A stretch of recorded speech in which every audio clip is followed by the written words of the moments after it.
오늘은 소셜 IP 허브의 이병돈 대표님께서 진행해 주시겠는데요. 오늘의 발제 주제는 기회 대응 역량을 어떻게 증진시킬 것인가입니다. 주제 성경 말씀은 잠언서 26장 11절, 그 다음에 27장 22절 말씀입니다. 제가 성경 말씀을 봉독하겠습니다. 개가 그 토한 것을 도로 먹는 것 같이 미련한 자는 그 미련한 것을 거듭 행하느니라. 미련한 자를 곡물과 함께 절구해 놓고 공의로 찌울지라도 그의 미련은 벗어지지 아니하느니라. 지금부터 이병돈 대표님께서 진행해 주시겠습니다. 네, 안녕하세요. 소셜 IP 허브 이병돈 대표입니다. 기회 대응 역량을 어떻게 증진시킬 것인가 라는 주제로 같이 이 시간 발제를 진행하도록 하겠습니다. 특별히 적용 분야에서는 지식재산권 적용이었는데요. 지식재산권이란 도메인에만 해당되지 않고 대표님들의 사업 여러 분야에 적용될 수 있을 거라 생각을 합니다. 산더미 같은 파도가 몰려올 때 파도를 사는 사람이 있고 파도에 처음 맞는 사람이 있을 것입니다. 파도를 타는 사람 입장에서는 기회가 될 거고요. 파도에 처음 맞는 입장에서는 위기가 될 겁니다.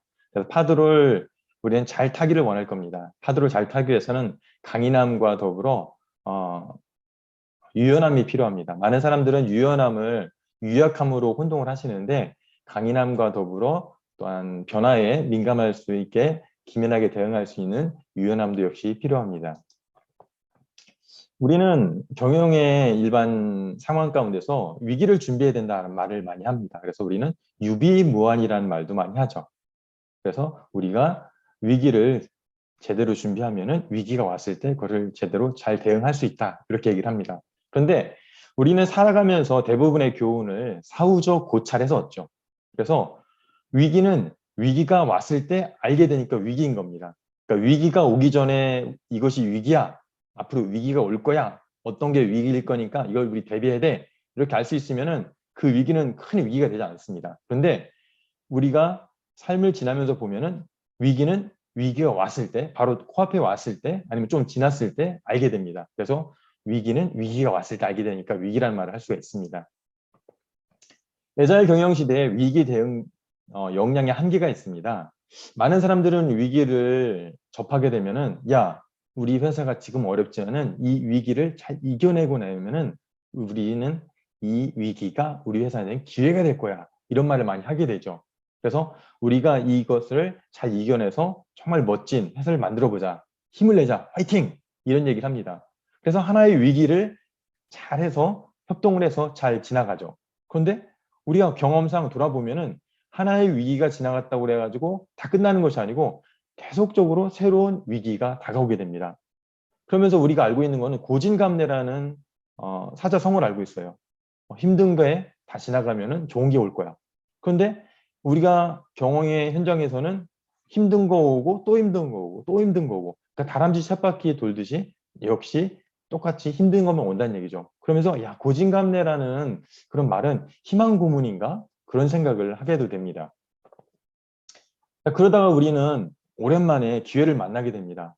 자, 그렇다면은 우리가 그렇게 기다리던 기회는 정말 기회인가? 라는 생각을 하게 되는 거죠. 우리가 앞서서 말할 때 뭐라고 했냐면은 위기는 위대한 기회야. 위태로운 기회야. 이렇게 얘기를 할 수 있다는 거죠. 그러면 위기가 기회가 될 수 있다면은 기회도 위기가 될 수 있나? 이렇게 생각을 해보면은 기회도 위기가 될 수 있습니다. 우리가 경영 현장에서 기회로 살펴보는 거는 신기술 개발이라든가 프로젝트를 수주했다든가 우수한 인력을 확충했다든가 투자금을 유치했다.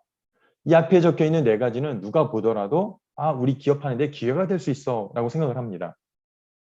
그런데 위기가 기회가 될 수 있다면 우리가 생각하는 이 기회도 위기가 될 수도 있을 겁니다. 그래서 만약에 앞에 우리가 적었던 네 가지 기회를 잘 살리게 되면은 고생 끝, 행복 시작이다. 이런 말 할 수가 있어요. 그런데 우리가 기회를 잘 살리지 못하면은 안 되는 놈은 기회를 줘도 못 찾아 먹어. 이런 말을 들을 수밖에 없다는 거죠. 그런데 여기서 더 나가게 되면은 가만히 내셨으면 폭삭망하진 않았지? 이런 말을 듣게 된다는 겁니다. 그래서 우리가 기회가 되게 하기 위해서는 기회 대응 역량, 나아가서는 기회 관리 역량이 필요합니다. 그러니까 기회 대응 역량이라는 건 뭐냐면은 기회가 기회되도록 기회를 대응하고 관리하는 역량이에요. 우리가 앞서서는 위기 대응 역량을 살펴봤었어요. 위기가 왔을 때 그 위기를 어떻게 대응하고 그 위기를 어떻게 관리하에 따라서 기회를 만들 수 있다는 생각을 했던 거죠. 그런데 우리 애자일 경영 시대에서는 위기만을 대응하겠다, 위기만을 관리하겠다는 말로서는 부족합니다. 그래서 우리가 기다리던 기회가 되도록 우리에게 다가오는 기회를 대응하고 그것들을 잘 관리하는 역량, 기회 대응 역량이 필요합니다. 그래서 저 같은 경우는 지식재산권에 관련된 일을 하고 있어요. 그래서 이 지식재산권을 어떻게 위기 대응 역량이 아니고 기회 대응 역량 관점에서 볼 것인가 생각을 해봤습니다. 지식재산은 인간의 창조 지적 활동 또는 경험의 산물로서 재산적 가치를 법적으로 보호하는 것을 얘기해요. 그래서 가장 큰 특징은 타인의 사용을 배제 가능하다는 거죠. 그래서 요즘 사회는 공정사회입니다. 그래서 모든 사람들한테 기회가 동일하게 주어지길 원하지 하나의 사람들한테, 하나의 단체한테 배타적 권리를 절대 주지 않습니다. 그렇지만은 법률이 인정하는 배타적 권리가 있는데 바로 그게 지식재산권입니다. 이 앞에 보시면은 성문이 나옵니다. 그리고 성벽이 있죠. 많은 사람들은 저 성을 통과할 때는 성벽을 넘어가지 못합니다. 반드시 성문을 통해서만 갈 수 있죠. 근데 어떤 사람이 성문을 딱 막고 있으면 갈 수가 없다는 거예요. 우리가 비즈니스 한 데 있어가지고 어떠한 길목을 선점하고 있다고 그러면은 상당히 비즈니스 현장 가운데서 우선권을 지닐 수가 있습니다. 오른쪽에 보시면은 징검다리가 나와요. 이 시냇물에 징검다리를 놨는데 만약에 어떤 사람들이 이 징검다리를 건너가기 싫다고 그러면은 만약에 뭐죠? 신발을 벗고 양말을 벗고 초복초복 걸어가가지고 반대편 가가지고 다시 발을 닦은 다음에 양말을 신고 신발을 신고 걸어가야 될 거예요.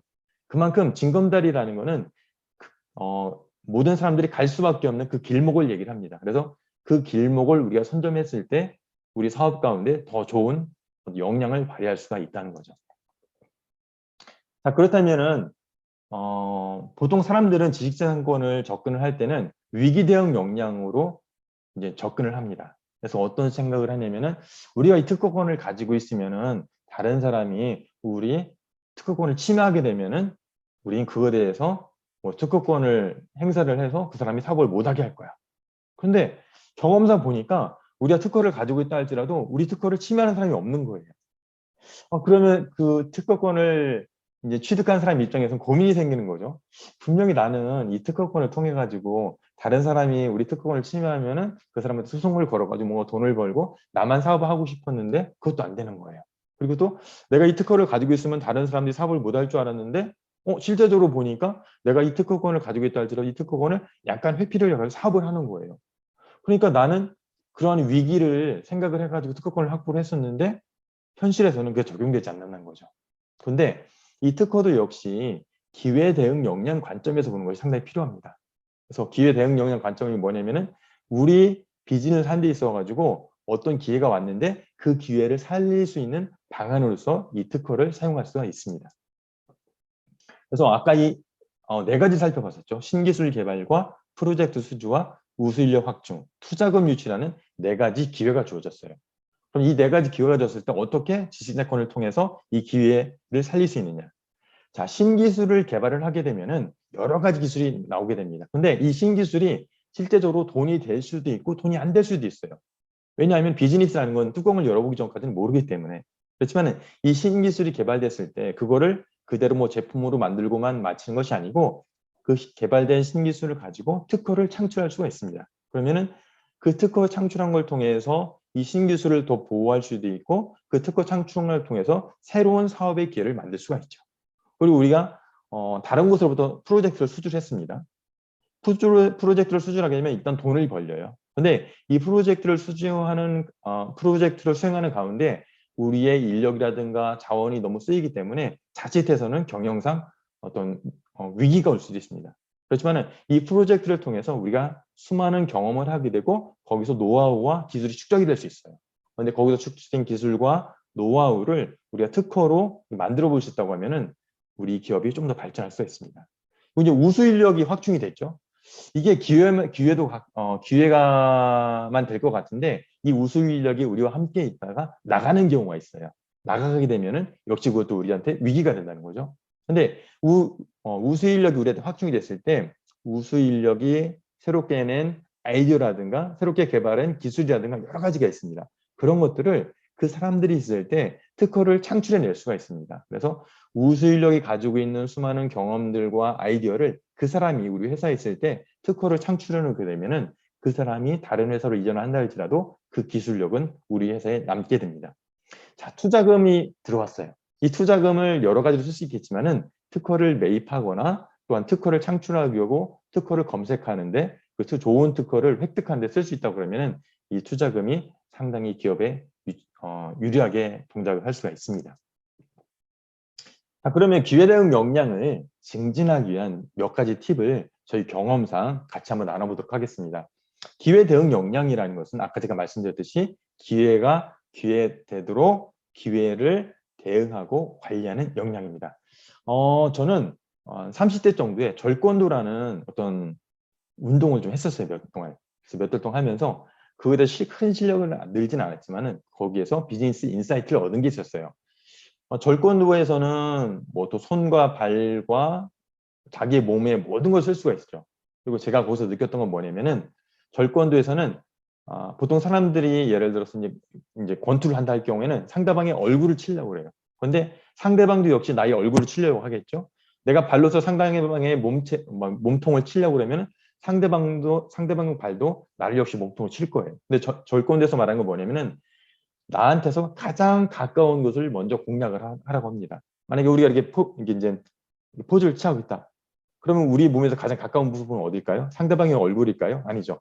상대방도 똑같이 이렇게 손을 잡고 있기 때문에 상대방의 손이 내 몸에서 가장 가깝습니다. 그래서 먼저 절권대에서 얘기할 때는 상대방의 손을 공격을 해서 무력화시키고 점점 더 나가서 상대방을 공략하라고 얘기를 해줍니다. 뭐냐면은 우리가 기회 대응 역량을 증진하기 위해서는 내가 지금 할 수 있는 것부터 해야 돼요. 어떤 사람들은 어떤 생각을 하냐면은 야, 나는 지금 인력이 너무 없어. 나는 지금 돈이 너무 없어. 그 인력만 갖춰진다면 뭔가 할 텐데 아니면 이 돈만 있으면 뭔가 할 텐데 라는 생각을 늘 하기만 해요. 그러니까 아무것도 갖춰지지가 않은 거죠. 그렇지만은 내가 지금 할 수 있는 거, 나 돈 이 정도 있어? 그럼 이 정도 돈에서 내가 할 수 있는 게 뭐가 있을까? 내가 가지고 있는 사람이 이 정도 있어? 그럼 이 사람을 가지고 할 수 있는 게 무엇일까? 그래서 내가 할 수 있는 것부터 차근차근 해 나가다 보면은 나부터 더 확장된 그런 부분까지 들어갈 수가 있다는 거죠. 두 번째는 과정의 가치를 살려라입니다. 보통 많은 사람들이 특허를 출원할 때는 특허를 출원해서 등록까지 받는 데는 1년 6개월 정도 걸려요. 그리고 우선 심사를 통해서 빨리 진행하더라도 최소한 6개월 정도가 걸립니다. 그러면은 이 특허를 출원을 해서 등록이 되어야만이 내 사업에 쓸 수 있을 텐데 이 등록된 것만이 가지고 다른 사람으로부터 사업을 투자를 유치할 수 있는데 그런 생각을 하게 됩니다. 그렇지만은 우리가 특허를 출원하게 되면은 1년 6개월 후에 등록이 될 수도 있고 거절이 될 수도 있어요. 이렇게 불확실한 미래를 가지고 사업을 하려면 안 되겠죠. 그러니까 우리가 드리는 말씀은 뭐냐면은 과정의 가치를 살리라는 거예요. 우리가 처음에 특허 출원을 하게 되면은 특허청으로부터 뭐 거절료를 받을 수 있어요. 그럼 거절료를 받게 되면은 그 거절료를 극복하기 위해서 내가 가지고 있는 기술들 다시 한번 살펴보게 됩니다. 그러면서 내 기술이 이런 부분이 부족했네. 내 기술은 이런 부분이 특징이 있었구나 하는 것들을 알게 된다는 거죠. 그래서 그 출원하는 과정과 심사하는 과정을 통해서 어떤 기업의 내실을 다지는 기회가 되게 하셔야 돼요. 그렇지 않고 특허를 출원했을 때에 등록만을 목적으로 하신다고 그러면은 나중에 사업도 잘 안 되고 만약 특허가 등록되더라도 사용하지 못합니다. 그래서 우리가 특허를 출원하게 된다면은 어떤 생각을 하시냐면은 내가 이 특허를 준비하는 과정 가운데 이거를 가지고 투자자를 유치할 수 있다. 그리고 내가 출원을 했어. 그러면은 투자를 만나서 내가 이번에 이런 기술이 있었는데 너무 좋은 기술이고요. 그래서 이걸 특허 출원을 했어요. 이건 앞으로 특허 등록이 될 겁니다라는 어떤 말을 통해서 그 사람들의 신뢰를 이끌어올 수 있다. 그러니까 결국적으로 뭐냐면은 내가 항상 어떤 결과만을 얻어야만이 그걸 가지고 뭔가 사업을 하는 게 아니고 그 결과에 이르는 과정을 통해서 내 기업의 내실을 다지고 투자자를 이끌어올 수 있고 그를 돈으로 바꿀 수 있는 경영자의 역량이 필요하다는 겁니다. 세 번째는 현실 감각을 잃지 말라는 거예요. 많은 사람들이 특허를 생각을 할 때는 이 특허만 있으면은 내 사업이 잘 될 거야라는 생각을 합니다. 그렇지만 아까 말씀드렸듯이 그 특허가 등록이 되더라도 사업이 잘 안 될 수 있어요. 내가 나한테는 상당히 중요한 기술이었는데 사람들한테는 아무런 중요한 기술이 안 될 수 있고 투자자 입장에서는 그 특허를 가지고 뭐 할 건데? 라는 생각을 할 수 있다는 거죠. 그러니까 우리는 항상 현실 감각을 잃지 않는 게 중요합니다. 특허라는 거는 내 기술을 보호할 수 있는 바운더리를 쳐주는 거예요. 그리고 그것들을 활용하는 것과 적용하는 것은 또한 또 다릅니다. 그래서 내가 지금 파악할 수 있는 본질과 내가 느끼는 현상을 구별을 하셔야 돼요. 여기서 보면은 이 화살표가 이 길이가 똑같은 건데 우리 눈에는 약간 다르게 보이거든요. 그래서 본질을 먼저 파악을 하고 내 안에 느껴지는 현상들에서 내가 절제할 수 있는 그런 감각이 역시 필요합니다. 그다음에 의사결정의 중요성이에요. 예를 들어서 직원 한 명이 의사결정을 잘못하면은 그걸로 인해서 얻어지는 어떤 실패의 경험도 상당히 적어요. 그런데 만약에 최고 경영자가 의사결정을 잘못하게 되면은 그로 인한 어떤 실패의 그런 확장성은 엄청 넓어진다는 거죠. 그래서 우리가 의사결정을 잘못하게 되면은 우리가 그전에 했던 모든 노력들이 어떤 뭐지 헛수고가 될 수 있어요. 그래서 이런 말 할 수 있죠. 죽서서 개주랴 라는 말이 있습니다. 그래서 우리 경영자로서 의사결정을 잘 해야 한다는 거죠. 우리가 특허를 출원하고자 할 때 의사결정을 위한 점검 리스트를 만들어 볼 수가 있어요. 그래서 이건 제가 만들어 본 건데 이거는 특허에 관련된 건지만은 특허에 관련되는 거에서 벗어나서 우리 대표님들이 행하는 각자의 비즈니스에 이것들을 한번 잘 변형시켜서 적용시켜 보신다면 좋을 것 같습니다. 첫 번째, 우리가 특허 출원을 최종적으로 결정하기 전에 왜냐면은 특허 출원인 건 돈이 들어가는 거거든요. 그래서 최소한 뭐 등록되는 데까지 500만 원 정도가 들어가요. 이거 해외에 들어가면 2배 정도가 들어갑니다. 그래서 우리가 특허 출원을 최종적으로 결정하기 전에 이런 것들을 한번 고려를 해봤으면 좋겠다는 걸 제가 적었는데 첫 번째, 나는 왜 특허 출원을 하고자 하는가? 기술을 보호하기 위한 건가? 아니면 투자를 유치하기 위한 건가? 아니면 이게 등록이 안 되더라도 나는 마케팅 목적으로 하는 건가? 그래서 특허라는 단어에다가 대표님들의 사업의 아이템을 집어넣으시면 될 것 같아요. 자, 두 번째, 특허 출원을 통해서 내가 달성하고자 하는 사항이 뭐지? 이런 질문을 던져보는 거예요. 그리고 그 사항을 통해서 내가 달성하고자 하는 사항이 있는데 그 사항을 위해서 특허 출원을 하는 것이 반드시 필요한가? 라는 질문을 해보는 거예요. 그런 질문을 해보면 나는 특허에 막 열정적으로 잡혔어가지고 막 필요가 생각했는데 생각을 해보니까 내가 이루고자 하는 목적을 위해서 특허 출원이 반드시 필요하지는 않은 것 같아요. 그러면 다시 한번 생각해 봐야 되겠죠. 자, 그렇다면은 내가 특허 출원을 통해 달성하고자 하는 사항이 있었는데 특허 출원을 하지 않고도 달성하는 방법이 있는가? 한번 생각을 해보시는 거예요. 생각을 해보시게 되면 특허 출원 말고도 다른 방법이 있는 거예요. 그러면 그 특허 출원보다는 그 방법을 먼저 하는 게 중요합니다. 자, 그 다음에 이제 아까 우리가 특허 출원할 때는 등록을 받으려고 한 건데 자, 특허를 출원해서 등록이 되면은 그것을 가지고 돈을 벌 수 있는가라는 질문을 해보는 거예요. 왜냐면은 우리 비즈니스라는 건 돈이 돼야 되잖아요.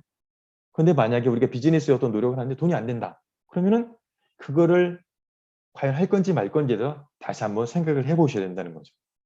자, 그 다음에 우리가 특허 출원을 해서 등록을 받으려고 하는데 특허 출원을 해서 등록이 안 되는 경우도 있어요. 그러면 특허 출원을 해서 가지고 등록이 안 되는 경우에 우리 사업에 미치는 영향은 무엇인가? 한번 생각을 해보시는 거예요. 그리고 우리가 특허 출원은 사업에 연계가 돼가지고 제품이 시장에 나올 수 있는가라는 질문을 던져볼 수가 있습니다. 왜냐하면 특허라는 거는 특허만을 가지고서 있으려고 하는 게 아니거든요. 특허를 출원해서 등록을 받았고 그거 등록을 통해 가지고 제품을 또한 시장에 내놓으려고 하는 거예요. 그러면 내가 지금 특허 출원하고자 하는 것이 과연 제품으로 나올 수 있는가 생각을 해보시고요. 그 다음에 뭐냐면은 그 제품은 시장에서 가치 있게 평가돼 가지고 사랑받을 수 있는가는 질문까지 던져보는 거예요. 우리가 처음에 특허라는 걸 생각했을 때는 제품만 만들어지면 이 제품을 보호하기 위해서 특허를 출원해 이 생각을 했는데 우리가 지금 어떤 질문까지 던져봤냐면은 우리가 그 특허와 관련이 있는 제품을 시장에 내놔가지고 그 제품이 시장에서 가치 있게 평가돼 가지고 사랑을 받을 수 있는가 질문까지 던져보는 거예요. 엄청 앞에까지 지금 던져본 거죠. 여기까지 질문 던진 상태에서도 그 제품이 나와서 시장에서 가치 있게 평가될 수 있을 것 같아 라는 생각이 들면은 그때부터 출원한 게 좋을 것 같아요. 자, 이제 마지막 질문입니다. 뭐냐면은 그렇다면 나는 특허 출원을 위해 사용하게 될 비용과 노력을 다른 것보다 지금 특허 출원에 사용하는 것이 적절할 것인가 라는 이 시기에 대한 질문을 해보는 겁니다. 지금이라는 단어가 중요한 거죠. 이 특허 출원이라는 건 나중에 할 수도 있어요. 아니면 또 지금 반드시 필요한 거. 그래서 이런 상황들의 어떤 점검 리스트를 가져본다 하면은 우리가 어떤 비즈니스를 하든 예를 들어서 오늘 살펴본 거는 특허 출원에 대해서 살펴봤었는데 이 특허 출원을 기회 대응 역량 관점에서 우리가 살펴보면 좋을 것 같습니다. 자, 우리가 여러 가지 살펴봤는데 가장 중요한 건 뭐냐면은 실행이라는 겁니다. 우리가 실행이 시작이에요. 아무리 노력을 많이 했다 할지라도 우리가 실행하지 않으면 시작이 되지 않는 겁니다. 그래서 no action, no change입니다. 우리가 어떠한 행동을 했을 때 변화의 가능성이 있습니다. 우리가 기회가 왔을 때, 기회라고 생각된 것이 왔을 때에 그걸 가지고 뭔가를 해야만이 변화를 만들 수가 있겠습니다. 자, 오늘 토론 질문인데요. 첫 번째는 기회 대응 역량 관점에서 우리 회사의 점검돼야 할 부분은 무엇인가요? 기회 대응 역량 관점에서 나의 점검돼야 할 부분은 무엇인가요? 살펴보시고요. 두 번째는 우리 회사의 기회 대응 역량 증진을 위해서 제거하거나 하지 말아야 할 거죠. 하지 말아야 하거나 그리고 힘써야 할 부분은 무엇인가요?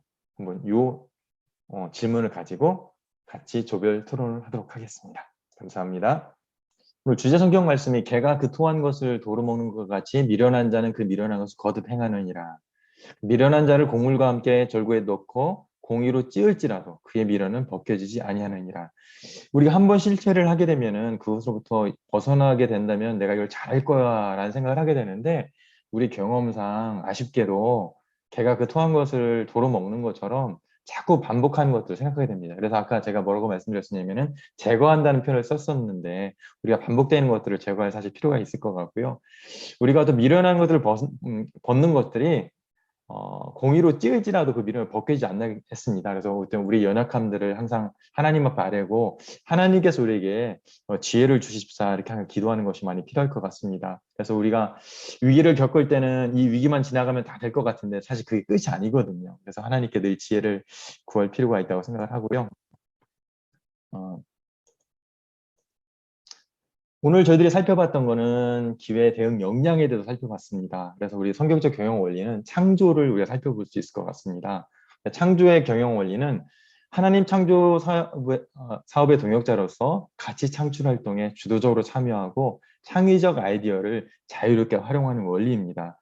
특별히 우리는 경영자로서 혁신성을 우리가 생각해 볼 수가 있습니다. 기업가 정신과 혁신을 통해 끊임없이 새로운 가치를 창출하려고 노력하는 것, 그리고 창의적 프로세스와 문화를 구축하는 것을 우리가 바라볼 수가 있습니다. 위기일 때는 우리가 위기를 극복하는 것이 필요합니다. 그리고 또 그 위기를 기회로 만드는 것이 필요하고 우리에게 기회가 왔을 때 또한 기회가 우려할 때 그것을 제대로 살펴보고 그 기회를 기회되게 하는 기회 대응 역량을 잘 활용하셔서 우리가 어떤 비즈니스를 하든 간에 승리하시고 반듯하게 서가시길 바랍니다. 이렇게 발제를 마치도록 하겠습니다. 감사합니다.